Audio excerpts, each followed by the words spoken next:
Memang tak boleh buat apa lah. Dah tenggelam. Itu yang kau cakap tinggal dia terbuka tadi tu. Mana? Tu. Iya betul lah.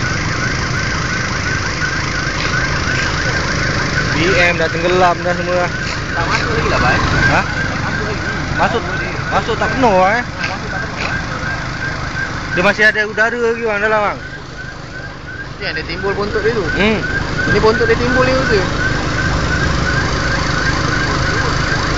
Macam pesta dah.